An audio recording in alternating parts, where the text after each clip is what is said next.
नमस्कार जोहार, मेरा नाम है जितेंद्र और आप देख रहे हैं झारखंड की 25 बड़ी खबरें बुलेटिन समाचार के साथ। चलिए जानते हैं आज की पहली और बड़ी खबर। पलामू हिंसा को लेकर के एक बड़ी अपडेट निकल के आ रही है। पता चले कि पलामू हिंसा के 4 दिनों बाद पांकी में कैसे हैं हालात और शांति समिति की बैठक में क्या हुआ तय। आपको बता दें कि झारखंड के पलामू जिले के पांकी में 15 फरवरी को 2 समुदाय के बीच हिंसा से 4 दिनों के बाद रविवार से धीरे धीरे आम जनजीवन पटरी पर लौट रहा है। एक तरफ जहां 4 दिनों से बंद इंटरनेट सेवा बहाल कर दी गई, वहीं दूसरी तरफ जिला प्रशासन द्वारा बंद दुकानों को भी खोलने की इजाज़त दी गई है। सोमवार से शाम 6 बजे बाजार की दुकानें बंद कर दी जाएंगी और सीसीटीवी कैमरे लगाए जाएंगे। पांकी चौक पर कभी भी तोरण द्वार नहीं लगाया जाएगा। शांति समिति की बैठक में कई अहम निर्णय लिए गए हैं। तो वहीं दूसरी ओर रामगढ़ विधानसभा उपचुनाव को लेकर बीजेपी आजसू पर बरसे सीएम हेमंत सोरेन बोले न्याय के लिए बजरंग महतो को जीत दिलाएं। बजरंग की रामगढ़ विधानसभा उपचुनाव को लेकर गोला के SS+2 हाई स्कूल में रविवार को यूपीए प्रत्याशी बजरंग महतो के पक्ष में चुनावी सभा का आयोजन किया गया। कार्यक्रम में मुख्यमंत्री हेमंत सोरेन भाजपा आजसू पर खूब बरसे। उन्होंने कहा कि झारखंड में मूल आदिवासियों की सरकार बनी है, इसलिए विपक्षियों के पेट में दर्द हो रहा है। उन्होंने कहा कि यहां साजिश के तहत ममता देवी को फंसाकर जेल भेजा गया है, इस कारण इस सीट पर योजनाबद्ध तरीके से उपचुनाव हो रहा है। आप लोग 27 फरवरी को होने वाले मतदान में ईवीएम की 1 नंबर हाथ छाप पर इतना बटन दबाइए ताकि जब वोट की गिनती हो तो ममता देवी को न्याय मिल सके। उन्होंने यहाँ की यूपीए प्रत्याशी बजरंग महतो की जीत निश्चित है। तो वहीं दूसरी ओर सांसद खेल महोत्सव समापन समारोह की झारखंड की खेल प्रतिभाओं को लेकर क्या बोले राज्यपाल CP राधाकृष्णन। बचले के झारखंड के राज्यपाल CP राधाकृष्णन ने कहा कि झारखंड अपार संभावनाओं वाला प्रदेश है। इस राज्य में असीम खेल प्रतिभाएं और जिन्हें प्रोत्साहित करने की आवश्यकता है। हमारे युवाओं को प्रतिबद्धता के साथ आगे बढ़ना चाहिए, उन्हें उत्कृष्टता हासिल करनी चाहिए। वे यह संकल्प लें कि अपने लक्ष्य को प्राप्त कर सके। राज्यपाल रविवार को रांची के खेलगांव स्थित मेगा स्पोर्ट कॉम्प्लेक्स में आयोजित सांसद खेल महोत्सव के समापन समारोह को संबोधित कर रहे थे। बचले के झारखंड के अभ्यर्थी अपने भविष्य को लेकर असमंजस में हैं। नियुक्तियां नहीं होने से हजारों युवाओं की उम्र सीमा समाप्त हो गई है और जबकि हजारों की उम्र खत्म होने वाली है। फिलहाल नियुक्ति के लिए युवाओं का इंतजार करना पड़ रहा है। ऐसा नियमावली बनाने में विलम्ब के कारण हो रहा है। नियुक्तियों में होने वाले विलम्ब व प्रतियोगिता परीक्षा प्रक्रिया रद्द करने को देखते हुए अभ्यर्थियों में उम्र सीमा को लेकर संशय की स्थिति बनी हुई है। नियुक्ति में विलम्ब तथा बार बार प्रक्रिया रद्द करने के कारण हजारों अभ्यर्थियों की उम्र सीमा पहले ही समाप्त हो गई है। अब 12 परीक्षाओं को रद्द किया गया है। इसमें हजारों वैसे अभ्यर्थी शामिल थे जिनका यह अंतिम अवसर था। तो वहीं एक बड़ी खबर निकल के आ रही है। JSSPS की प्रशिक्षु खिलाड़ी की मौत से साथ ही हुए उग्र विरोध में सड़क पर उतरे पुलिस ने बरसाई लाठियां। बचले के Jharkhand state sports promotion society की प्रशिक्षु एथलीट अंजलि उरांव की रविवार की मौत हो गई। लोहरदंगा की रहने वाली इस प्रशिक्षु की तबीयत 2 दिन से खराब थी। देर शाम तक JSSPS के अन्य प्रशिक्षुओं को अंजलि की मौत की सूचना नहीं दी गई। जब उन्हें सच्चाई का पता चला तो उनका गुस्सा फूट पड़ा। वे सड़क पर उतर आए और JSSPS प्रशासन पर लापरवाही का आरोप लगाते हुए नारेबाजी और प्रदर्शन करने लगे।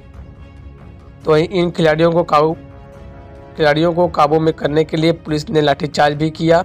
देर रात प्रशिक्षु खिलाड़ी रिम्स के समीप सड़क पर प्रदर्शन कर रहे थे। खिलाड़ियों को बताया कि चौथे बैच की प्रशिक्षु खिलाड़ी अंजलि 2 दिन से बीमार थी, लेकिन JSSPS प्रशासन ने उसे किसी विशेष डॉक्टर को नहीं दिखाया, बल्कि हॉस्टल में ही उसका इलाज चल रहा था।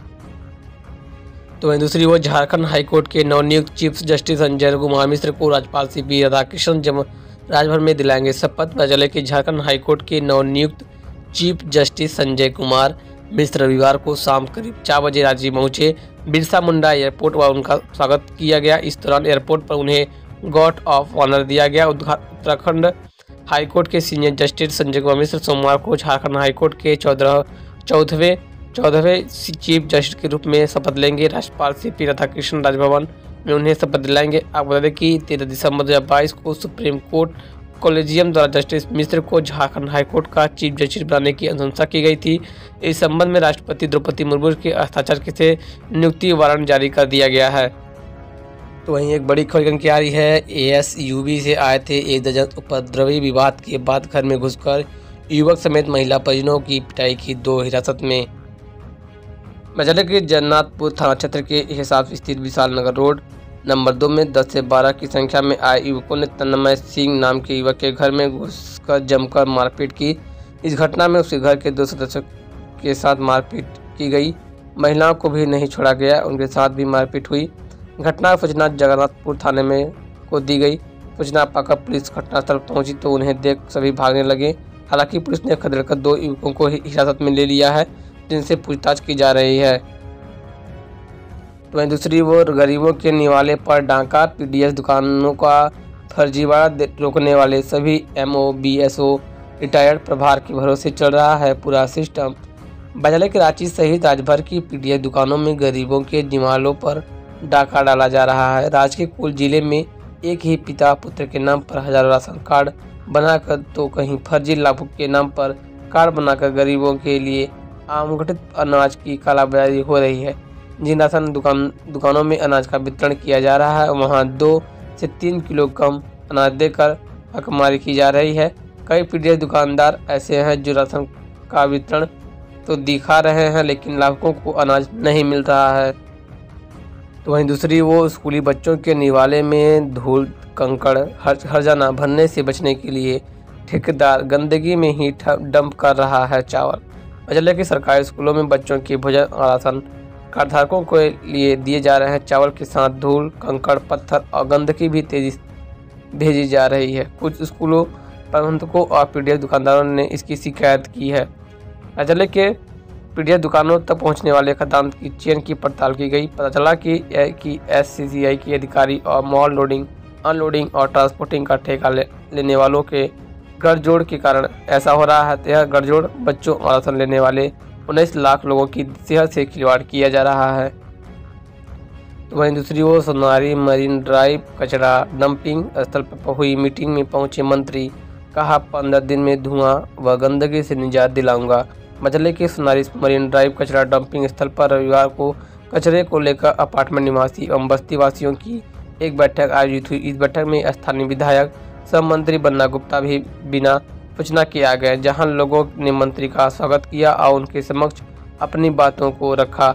इस दौरान मंत्री ने पूछा कि कुछ काम शुरू हुआ या नहीं। इस पर लोगों ने कहा कि काम तो शुरू हुआ, लेकिन फर्क बस इतना है कि एक तरफ से कचरा उठाकर पीछे की ओर रख दिया जा रहा है, दूसरे रास्ते से कचरा वाली गाड़ियों को अंदर ले जाया जा रहा है और कचरा डंप किया जा रहा है। इसके बाद मंत्री नाराज हो गए। मंत्री ने लोगों से पूछा कि कब से यहाँ कचरा गिर रहा है। कुछ लोगों ने कहा कि 2 साल से यहाँ कचरा डंप किया जा रहा है और आग लगा दी जा रही है। इस पर मंत्री भड़क गए और वहाँ मौजूद मुकुल मिश्रा को उन्होंने चुपचाप बैठने को कहा। मुकुल मिश्रा ने बताया कि मंत्री लोगों की कम सुन रहे थे और अपने ज़्यादा बोल रहे थे। मंत्री ने कहा मंत्री लोगों की कम सुन रहे थे और अपने ज़्यादा बोल रहे थे। मंत्री ने यहाँ तक कह दिया कि आप लोग ऐसा कीजिए तो यहाँ काम बंद करा दूंगा। अंत में मंत्री ने कहा कि 15 दिनों के भीतर मैं यहाँ के लोगों को दुर्गंध धुआं एवं गंदगी से निजात दिलाने का प्रयास करूंगा। साथ ही कहा कि 5 से 6 महीने में यहाँ का नज़ारा अलग हो जाएगा। मुकुल मिश्रा पूर्व मंत्री सरयू राय के समर्थक हैं। तो वैचले के प्रचार के लिए आज आएंगे आंध्र प्रदेश कांग्रेस प्रभारी, झोंकेंगी ताकत।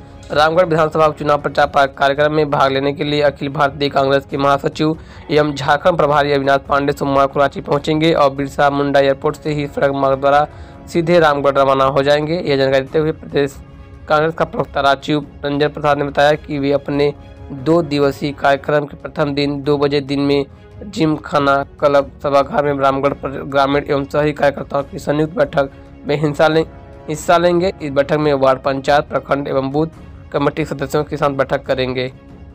फिलहाल हम तो बस इतना ही थी कुछ की तमाम बड़ी खबर जो कि झारखंड से आ रही थी। तो मैं उम्मीद है खबर पसंद है, खबरों को शेयर कीजिएगा, लाइक कीजिएगा। फिर मिलते हैं नए खबर के लिए जुड़े रहें जेडी मीडिया। तो जय हिंद, वंदे मातरम।